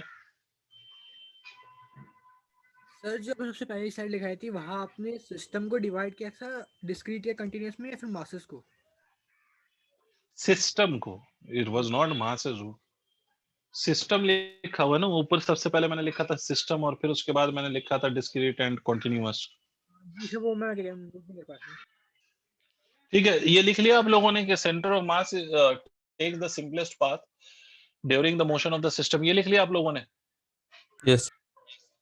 इसको एक्सप्लेन करने के लिए I will try to find out some video which I can show you in the next class, ताकि आपको ये बात लॉजिकली या मतलब वो पिक्चर के थ्रू भी समझ में आ जाए कि मैं क्या कहना चाह रहा हूँ। तो I will try to find out some video और some related pics which I can show you in the next class for your better understanding. But फिलहाल अब ये बात हो गई कि सर सेंटर ऑफ मास किसी भी सिस्टम में एक ऐसा पॉइंट है जहां पर हम पूरा मास अज्यूम कर सकते हैं। वो सेंटर ऑफ मास जो है वो सिंपलेस्ट पाथ लेता है, ठीक है, during the motion of the system. सबसे सिंपल पाथ पे कौन चलता है? तो ऑब्वियसली सेंटर ऑफ मास चलता है। ये सारी बातें हो गई, but now the point is कि हम ये सेंटर ऑफ मास कैसे पता करेंगे? How can we locate the centre of mass of the system? How can discrete system have one centre of mass? अरे डिस्क्रीट सिस्टम का मतलब ये है कि अगर मान लो कि मैं आपसे ये कह रहा हूं, कि भाई 10 पार्टिकल मैंने एक बॉक्स के अंदर रख दिया, ठीक है, तो all that particles can be treated as individual particles ना। मतलब जैसे फॉर एग्जांपल अगर मैं कह लूं कि भाई ये एक बॉक्स है, इसके अंदर 10 बॉल रख दिया, तो can you treat every ball as individual particle और नॉट? टेल मी यस और नो। Yes sir. तो ये मान लो सब 1-1 किलोग्राम के बॉल है, तो इस पूरे को एक सिस्टम माना जा सकता है ऑफ 10 बॉल्स। Yes sir. तो इस पूरे सिस्टम में वो का पॉइंट जहां पर अगर हम पूरे बॉल्स का मास अज्यूम कर लें, कैसा पॉसिबल है कि पूरे 10 बॉल को हटा दें और हम 10 किलो का बॉल कहीं एक पॉइंट पे रख दें, सच दैट वो पॉइंट वैसे ही बिहेव करे जैसे पूरा सिस्टम, ये 10 बॉल का सिस्टम बिहेव करेगा when acted upon the same external force. तो उसको भी हम इसका सेंटर ऑफ मास कहेंगे या नहीं? Yes sir. सर लेकिन अभी हमने अज्यूम नहीं किया कि सारी बॉल्स का मास सेम है, अगर अलग अलग होगा तो? अलग भी होगा, अभी तो बता रहा हूं ना कि कैसे निकालते हैं। अलग भी होगा तब भी हम निकाल सकते हैं। वो तो मैंने एक एग्जांपल दिया ना कि we can have the centre of mass for the system either it be discrete और कॉन्टिन्यूअस। दोनों में हम एक ऐसा पॉइंट फाइंड कर सकते हैं या एक ऐसी पोजीशन फाइंड कर सकते हैं जहां पर हम पूरे सिस्टम का मास अज्यूम कर। भाई सिस्टम का क्या मतलब? सिस्टम का मतलब है कि पार्टिकल्स का, मेरी बात सुन लो पहले, तो एक बात समझो, पार्टिकल्स का जो कॉम्बिनेशन है उसी को हम सिस्टम कह रहे हैं, ठीक है? पार्टिकल्स के कॉम्बिनेशन को हम सिस्टम कह रहे हैं, सिंपल सी बात है। कि भाई सिस्टम इज बेसिकली, जैसे हमने इससे पहले भी सिस्टम डिफाइन किया था, अगर आपको याद हो, जब मैंने लॉज ऑफ मोशन में पढ़ा रहा था तब भी मैंने सिस्टम सिस्टम सीखा था मैंने, है ना। और मैंने आपसे कहा था कि 2 blocks is forming a system और ब्लॉक और pulley is forming a system. तो सिस्टम का क्या मतलब होता है?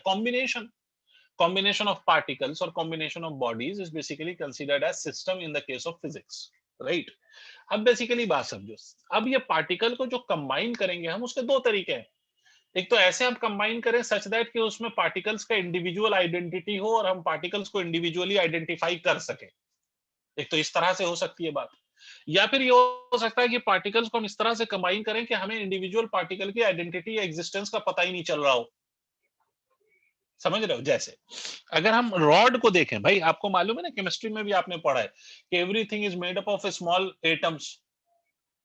फिर आप इंडिविजुअल एटम भी तो नाम लेते हो। Yes, अगर sir. मान लो मैं आपसे कहूं कि आयरन रॉड, तो आयरन रॉड में एटम है या नहीं है? है। बट बेटा एक बात बताओ, can you think of separating those atoms and treating them as individual atoms and finding their position? क्या ये पॉसिबल होगा कि अगर वो रॉड के अंदर जितने भी एटम्स हैं उन सबको हम अलग अलग कर लें और सबकी अलग अलग पोजीशन देखें? ऐसा पॉसिबल हो पाएगा? No, sir. No sir. ठीक है, तो उस केस में हम इनको अलग अलग नहीं कर सकते। बट अगर मान लो कि कहीं पर मैं कहता हूं कि भाई एक एटम हाइड्रोजन का है और एक एटम ऑक्सीजन का है, ठीक है, तो ये दोनों की इंडिविजुअल आइडेंटिटी है कि एक एक एटम हमने लिया है, एक हाइड्रोजन का लिया है, एक ऑक्सीजन का लिया है, and they can not mix together to form one body. तो इसमें इंडिविजुअल आइडेंटिटी है और इन दोनों को हम इंडिविजुअली ट्रीट कर सकते हैं। जैसे फॉर एग्जांपल आप H प्लस Cl माइनस में H और Cl को दो इंडिविजुअल एटम्स की तरह ट्रीट कर सकते हो या नहीं कर सकते हो? फिर इसका बॉन्ड एंगल निकालते हो, डाइपोल मोमेंट निकालते हो, बड़ी सारी चीजें करते हो अगर आपने वो पढ़ा हो चैप्टर बॉन्डिंग का। तो इसका मतलब है कि बेटा हर चीज तो बनी हुई है एटम से। तो एटम को हम दो तरह से ट्रीट कर सकते हैं कि अगर वो एटम मैटर को फॉर्म कर रहा है तो एटम को हम इंडिविजुअली ट्रीट नहीं कर रहे होते। बट अगर कहीं पर सिर्फ एक एक एटम की बात हो रही हो तो हम उन एटम को इंडिविजुअली ट्रीट कर लेते हैं। बट है तो वो एटम ही का कॉम्बिनेशन ना। नहीं आई बात। अरे अभी भी क्लियर है भाई सबको? डिस्क्रीट और कॉन्टिन्यूअस का मतलब समझ में आ Yes, गया है? sir. प्लीज बोलिए। Yes, sir. बेटा देखो पार्टिकल ही है वो, चाहे वो डिस्क्रीट हो या कॉन्टिन्यूअस है तो वो पार्टिकल ही ना बेटा। जैसे फॉर एग्जांपल मान लो कि इंडिविजुअल इंसान है ना, और वही एक घर में बहुत सारे लोग रहते हैं तो उसको फैमिली कह देते हैं आप। और अगर वही बंदा फैमिली से बाहर निकल के कहीं अकेला रह रहा होता है तो हम कहते हैं कि वो इंडिविजुअल रह रहा है, अलोन रह रहा है, ठीक है, सबसे अलग रह रहा है, वो इंडिविजुअल पर्सनालिटी उसकी नजर आ रही होती है। और वही जब एक घर में रहता है तो हम फैमिली की बात कर रहे होते हैं। वही सारी बातें हैं यहाँ पर। तो बेसिकली चाहे सिस्टम ऑफ पार्टिकल्स ऐसा हो जहां पर आप इंडिविजुअली पार्टिकल के पोजीशंस को ऑब्जर्व कर सकें और हर पार्टिकल को एज इंडिविजुअल पार्टिकल ट्रीट कर सकें, तो ऐसे को हम डिस्क्रीट सिस्टम कहते हैं और वहां पर भी सेंटर ऑफ मास होता है। ठीक है। और अगर ऐसा सिस्टम है जिसमें हम पार्टिकल्स को अलग अलग करके ऑब्जर्व नहीं कर पा रहे हैं, अलग अलग हम उसके एग्जिस्टेंस को ऑब्जर्व नहीं कर पा रहे हैं, तब भी वो एक सिस्टम ही है पार्टिकल्स का। फर्क बस इतना है कि उसमें इंडिविजुअल पार्टिकल की पोजीशन अलग अलग करके डील करना इज नॉट पॉसिबल। ठीक है, तो उसका भी सेंटर ऑफ मास होगा। ठीक है। सर जो और आपने कब भी आपने एग्जांपल दिया कि हम अलग अलग करके ट्रीट करना मुश्किल होगा, तो ऐसा इमेजिन कर सकते हैं कि हमने वही 10 बॉल ली और हम उन्हें हवा में फेंक दिया, तो कोई किधर जाएगी? सेम सिचुएशन है। 10 बॉल ली हवा में फेंक दिया, हाँ कोई किधर जाएगी फिर? सर तो जो भी आपने कंडीशन बताई इसमें तो एक सेंटर ऑफ मास कंसीडर नहीं कर सकते ना, क्यों? क्योंकि सर एक अगर तो हम 10 को, सुनो मेरी बात, अगर हम 10 को एक साथ ऑब्जर्व कर रहे हैं, सिस्टम समझते हो हर्षित? Yes sir. क्या होता है? सर सिस्टम मतलब जो भी हम क्या कहते हैं, जो भी चीजें कंसीडरेशन के अंदर हैं फिजिक्स में सिस्टम का तो एक ही मतलब है ना कि जितने भी बॉडीज को हम ऑब्जर्व कर रहे हैं, यही मतलब है जो आप कहना चाह रहे हो। बिल्कुल सही है ना। अब अगर मान लो कि 10 बॉल को हम ऑब्जर्व कर रहे हैं एक साथ, यस सर। तो ये combination of 10 balls will be called as system और नॉट? Yes sir.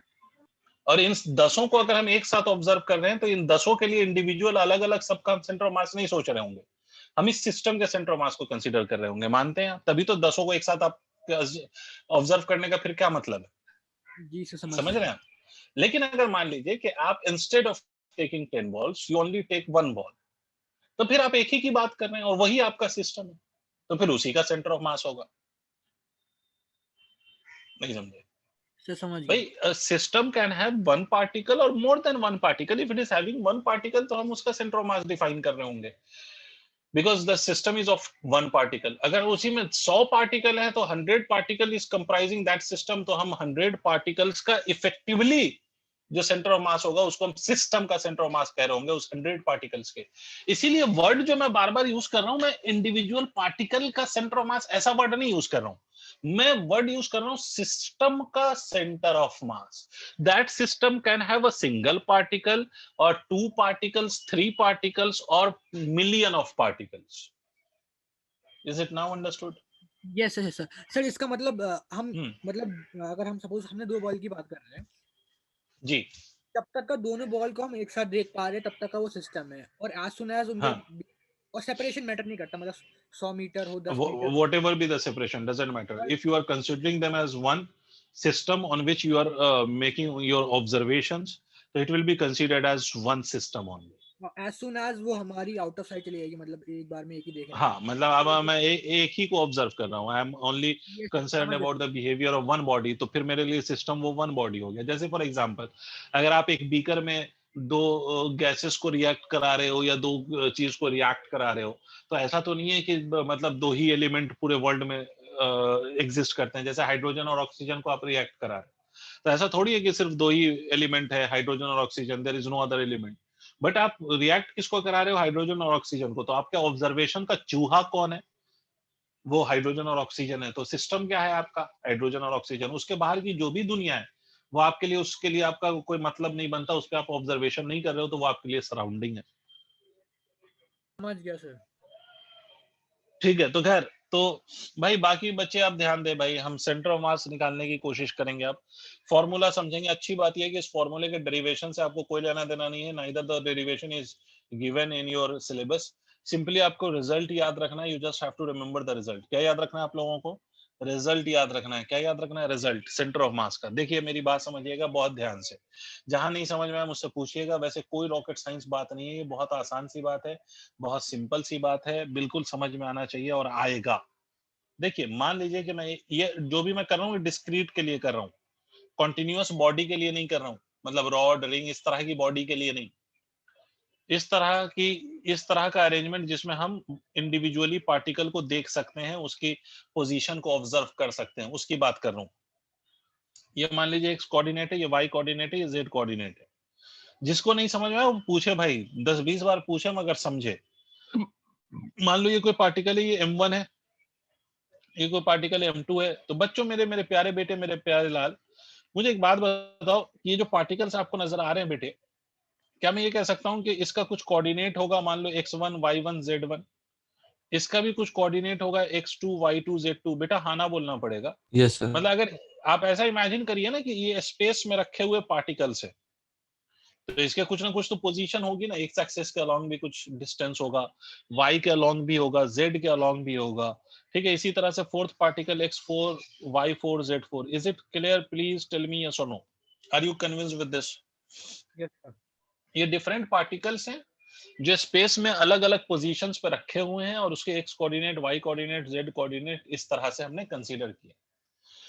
अब बेटा इमेजिन करो कि अगर मैं इसमें कोई सेंटर ऑफ मास कहीं पे अस्यूम करूं, मान लो कि इस पूरे सिस्टम का सेंटर ऑफ मास कहीं यहाँ पर है, मान लेते हैं, थोड़ा सा अलग करके दिखा रहा हूँ।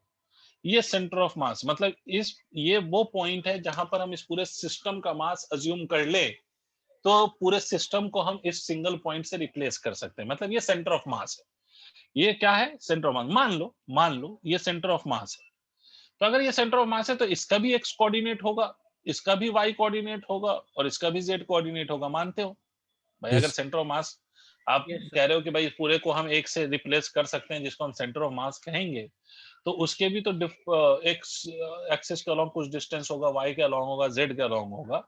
तो आपसे अगर कोई पूछ ले कि what would be the coordinates of centre of mass of this system, मतलब इस सिस्टम के सेंटर ऑफ मास के कोऑर्डिनेट्स क्या होंगे? What would be the coordinates of centre of mass?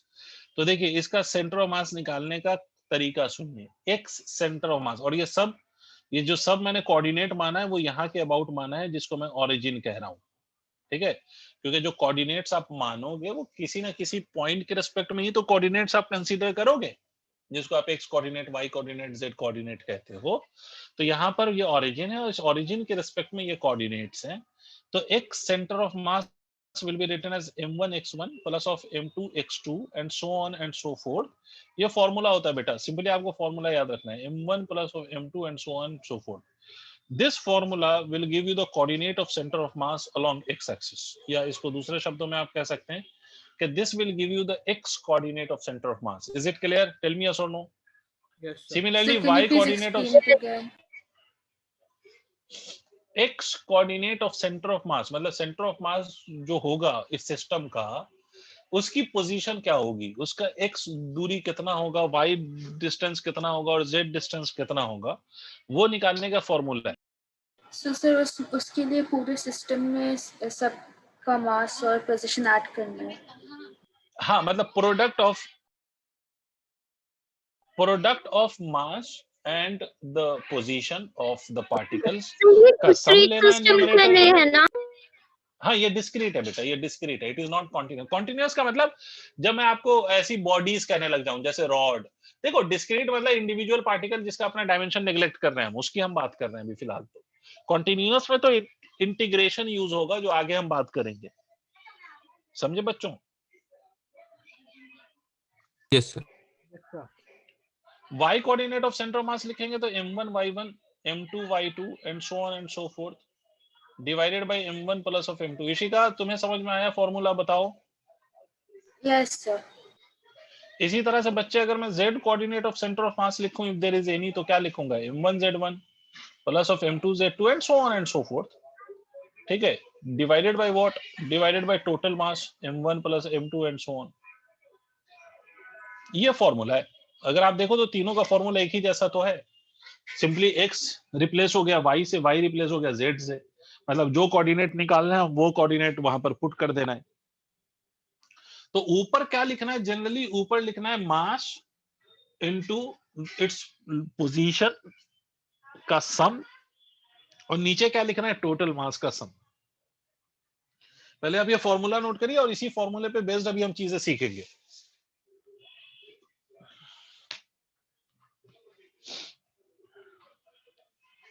Sir coordinate के हिसाब से माइनस भी हो सकते हैं ना? बिल्कुल बिल्कुल, it can be plus or minus depending on के whether it is lying on the x positive x coordinate or negative x coordinate.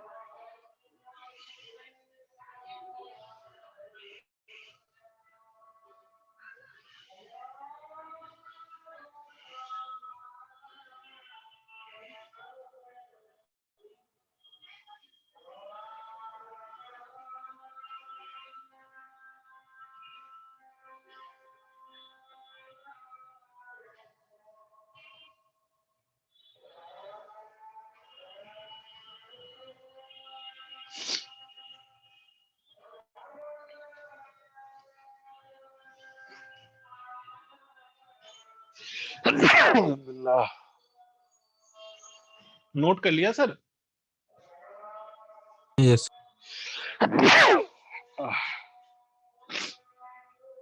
बेटा नोट कर लिया, मैं इरेज कर दूं? Yes sir. ठीक है, अब बिल्कुल बेसिक चीजों से समझते हैं। देखो बिल्कुल हर्षित ने सही बोला कि सर ये जो कोऑर्डिनेट है वो निगेटिव भी हो सकते हैं ना, बिल्कुल हो सकते हैं, डिपेंडिंग ऑन कि एक्स मतलब आपका पार्टिकल का कोऑर्डिनेट पॉजिटिव है या निगेटिव है, उसके अकॉर्डिंग आप प्लस या माइनस साइन यूज करेंगे। ठीक है, अब जैसे मैं बिल्कुल एक बेसिक क्वेश्चन से आपको ये चीजें समझाने की कोशिश कर रहा हूँ और एक कॉन्सेप्ट भी साथ साथ मैं इसको समझाने की कोशिश करूंगा इस बेसिक पॉइंट से।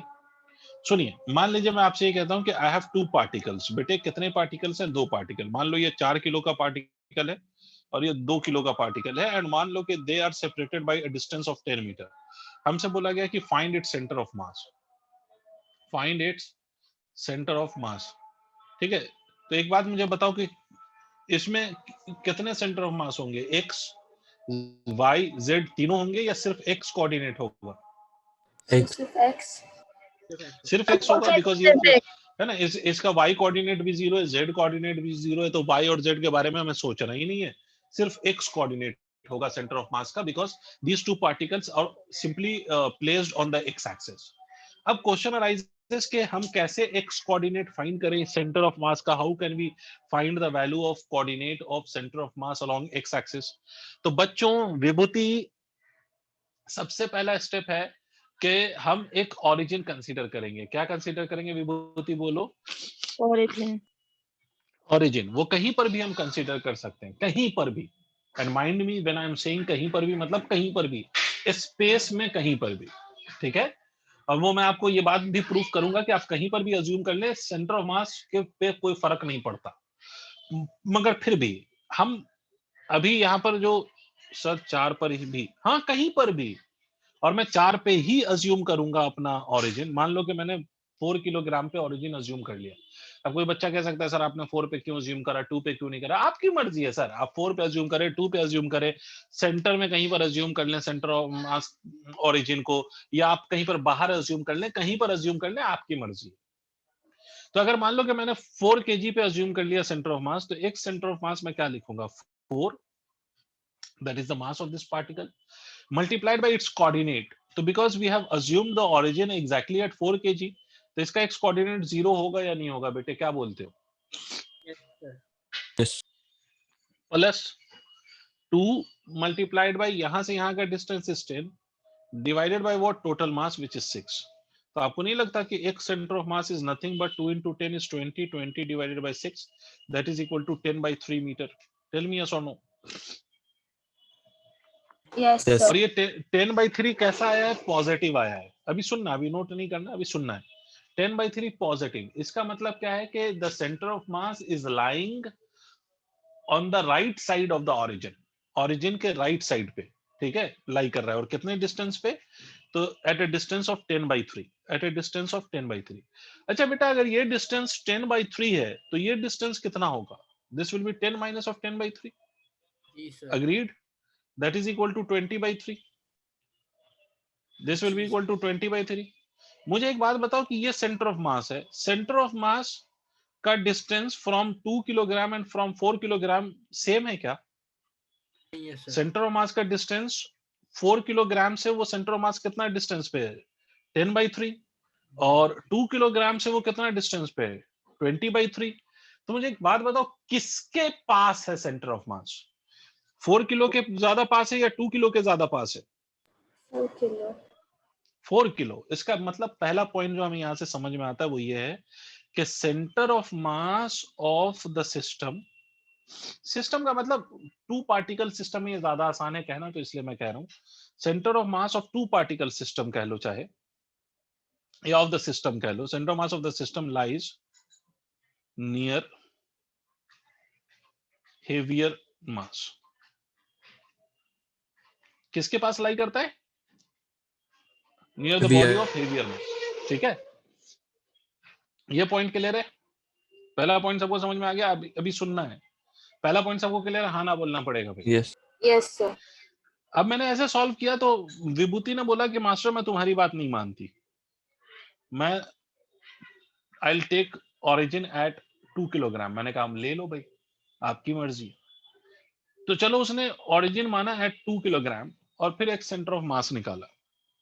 तो वो क्या लिखेंगी? वो लिखेंगे 2 into 0, इन दोनों के बीच का सेपरेशन 10 है विदाउट एनी डाउट। अब वो लिखेंगे plus of 4 into minus of 10 divided by total मास। ये सबको क्लियर हुआ कि उसने क्या लिखा और क्यों लिखा, माइनस क्यों लिखा? जी sir. Yes, Yes, sir. sir. ठीक है, तो एक centre of mass according to the विभूति will be -40 by 6 is equal to -20 by 3। अब जैसे ये आंसर आया, विभूति ने बोला कि मास्टर ये तो दोनों आंसर अलग अलग हो गए। बिल्कुल नहीं हुए, it is still the same answer. देखो, तुम खुद देखो, मैंने पहले ही शो किया हुआ है। देखो कि सेंटर ऑफ मास 2 किलोग्राम से कितने डिस्टेंस पे होगा? तो सेंटर ऑफ मास 2 किलोग्राम से 20/3 के डिस्टेंस पे होगा। और माइनस साइन क्या बता रहा है कि will it be on the right of the origin or left of the origin? तो of course because it is negative that means it should be on the left of the origin। तो इसका मतलब है left of the origin पे ये 20/3, और वहीं पर तो ये पहले भी था।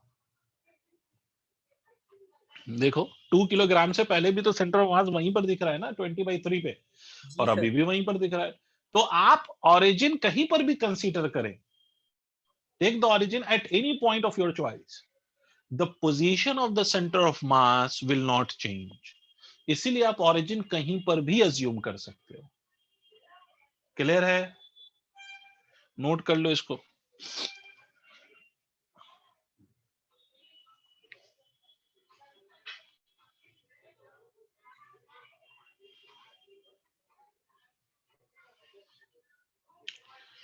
नोट कर लो बच्चों, अगर कोई इशू हो तो बोलो।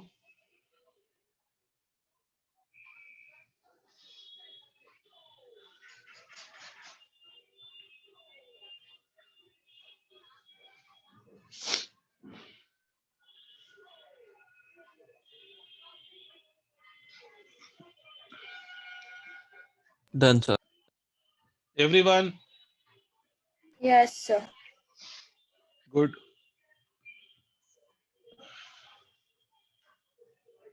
अब देखो, ये तो हो गया दो पार्टिकल के लिए, सिंपल सा कॉन्सेप्ट है ना। अच्छा, अगर मान लीजिए कि मैं आपसे ये कहता हूं कि वी हैव 3 पार्टिकल्स, ऐसा जनरली आपको क्वेश्चन दिखाई दे जाएगा। मान लो मैं आपसे कहता हूं कि these are 3 particles placed on 3 vertices of an equilateral triangle। मान लीजिए ये 2 किलोग्राम का पार्टिकल है, ये 1 किलोग्राम का पार्टिकल है, and there's a particle of 4 kilogram, and all of these particles has been placed on the vertices of an equilateral triangle of side length 10 meter। I'm taking the side length to be 10 meter। It's an equilateral triangle। अब आपको ये पूछा गया कि इसका centre of मास बताओ। Question आपसे पूछा गया find the coordinate of centre of mass, find coordinate of COM। मुझे पहले तो कौन बताएगा कि how many coordinates will you get for the centre of mass in this situation? Will you be getting only one coordinate, that is x coordinate of center of mass, or you will get y coordinate also? Y coordinate. You will also get the y coordinate। भाई क्या हो गया भाई? Question सिर्फ फिर से मैं repeat कर रहा हूं कि मुझे कोऑर्डिनेट ऑफ सेंटर ऑफ मास निकालना है, तो how many coordinate of centre of mass you will get in this situation? Only 1 और 2 और 3? 1 बेटे 2 कोऑर्डिनेट मिलेगा ना, x भी है और y भी है। Yes of sir course it's 2। Harshit, sir y क्यों है सर? ये तो y क्यों है? हाइट नहीं है? कंफ्यूज हो गया तू? अरे ये x एक्सिस है, राइट, और ये y एक्सिस है। सर मैंने हाँ ऐसे भाई ऐसे ऐसे ही। कि 3 बॉल जमीन पे रखी हुई है उस हिसाब से। नहीं नहीं, ऐसा क्यों सोचा तुमने? ऐसे रखा हुआ है, मैं बार बार कह रहा हूँ ट्रायंगल। Yes sir. ठीक है, तो ट्रायंगल अगर है तो जमीन पे ट्रायंगल नहीं बन रहा, ये वर्टिकल प्लेन में ट्रायंगल बन रहा है भाई। ये ओके वर्टिकल प्लेन में बन रहा है, वर्टिकल प्लेन। एनीवेज, अब मेरी बात सुनिए सर। सबसे पहला स्टेप क्या होता है बेटा? ओरिजिन डिसाइड कर लो। हाँ ना, बोलना पड़ेगा। सबसे पहला स्टेप ओरिजिन। तो मान लो मैंने ओरिजिन यहीं पे मान लिया, मैंने आपको खुद ही समझा दिया कि ओरिजिन आप कहीं पर भी मान सकते हो, कोई फर्क उससे नहीं पड़ता है। तो मैं तो किसी एक पार्टिकल पे ही ओरिजिन मानता हूं ताकि सिंप्लीफिकेशन थोड़ा आसान रहे। तो x coordinate of centre of mass लिखवाइए आप लोग। क्या क्या लिखिएगा? 1 into sir x coordinate of centre of mass क्या लिखिएगा? क्या फॉर्मूला लिखिएगा? m1 x1 plus m2 x2 plus m3 x3 divided by m1 plus m2 plus m3। क्या लिखेंगे बताइए? 40/7। 1 into 0 plus of 4 into 10 plus of 2 into 5 divided by total मास 5 और ये 7, ये तो होगा। 1 into 0 is 0, तो 40 और ये 10, तो x center of mass I am getting it as 50/7। is it correct? हाँ 50/7। x coordinate of center of mass is 50/7। सबको समझ में आ गया? Yes, sir. अच्छा, कौन मुझे बताएगा कि what is the y coordinate for 1 kg and 4 kg? What is the 0. y coordinate for 1? Of course it is 0। ठीक है, we Zero. only है ना, we only have y coordinate for 2 kilogram, but the point is कि ये height कितनी होगी, ये कितनी है? तो चलो इसको निकालते हैं। Because it is a right angle triangle, तो इसको अगर मैं यहां से एक परपेंडिकुलर डाल दूं तो ये 5 हो जाएगा और ये 10 हो जाएगा, राइट? तो इस ट्राइंगल में हमें ये लेंथ निकालना है, तो पाइथागोरस थ्योरम लगाओ। This is your hypotenuse, this is your base and this is your perpendicular, तो हम इसको ऐसे लिख सकते हैं क्या, perpendicular is equal to h square minus of b square. तो perpendicular can be written as equal to 10 का स्क्वायर माइनस ऑफ 25 का स्क्वायर। 5 का स्क्वायर इज 25, तो इसको हम 10 माइनस ऑफ 25 इज 75, तो अंडर रूट 75 लिख सकते हैं। पहले ये मुझे बताइए, ये आपको समझ में आया हो Yes. तो बताइए।